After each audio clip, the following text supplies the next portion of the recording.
Vinny and Doberman crossed the street to a new park built on the south side of the open complex.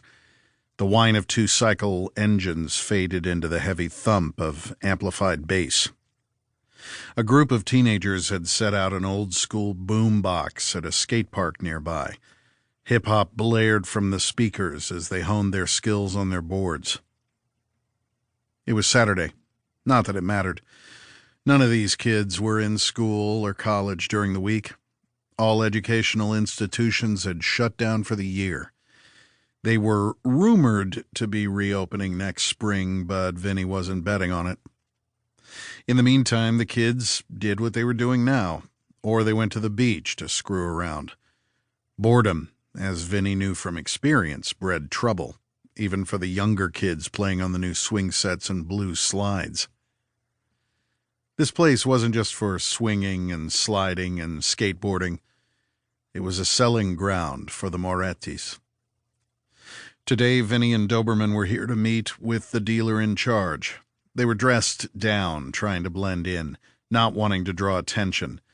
And except for the slicked-back hair, they were almost pulling it off. Being Italian made them a target for enemies in other areas of the city, but Vinny wasn't worried about that here. Everyone knew that the Four Diamonds were Moretti turf. And thanks to the deal his uncle, Don Antonio, had made with Chief Stone of the LAPD, cops rarely set foot here, unless they were trying to get a piece of the action, but that didn't mean undercover cops weren't waiting in the wings, ready to take the Moretti family down the moment the deal with Chief Stone crumbled.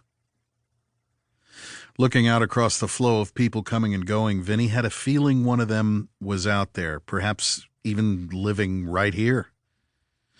He shook off the suspicion and walked around the playground. The laughter of teenagers and children was a reprieve, but by mid-afternoon the junkies would be feeling the chimp on their back and prowling for their next fix. Any parents who actually gave a shit about their kids had them inside where it was safe. Vinny stopped to watch two younger boys kicking a soccer ball. "That was us a decade ago," Vinny said. "What?" Doberman was busy watching some young girls gossiping on the stoop of a side entrance to the open building. A middle-aged woman, probably the mother of one of the girls, shouted from a balcony on the 5th floor. She went back to watering the potted plants on the small deck. Most of the residents grew what they could to help compensate for the lack of rations. Every radish, tomato, and lettuce leaf counted, no matter how meager. The government had done a good job getting the buildings up, but the city was responsible for feeding these people, and Mayor Buren was having a hell of a time. Produce from Mexico and South America was helping, and proximity to the border helped, but the aid coming in from other countries wasn't enough. Vinny kept walking, noticing people who could easily be fellow Neapolitans.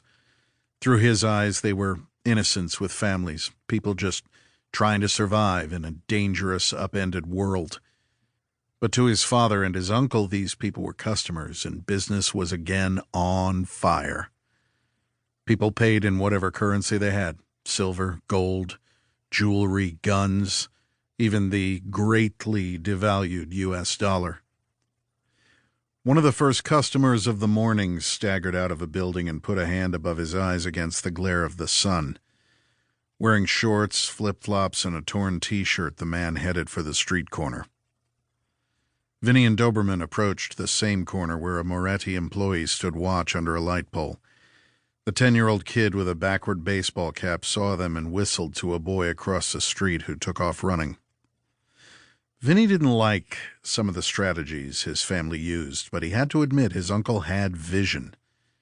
He was always 2 steps ahead of his enemies and the police. "Yo!" shouted a voice. A man in a denim jacket and faded jeans waited for a car to pass, then hurried across the street. Curly black hair hung over his ears. "Sup, Lorenzo?" Vinny said. Hey, my friends," Lorenzo said, raising his arms. "What brings you to the kingdom of heaven this morning?" "Doing the rounds," Vinny said.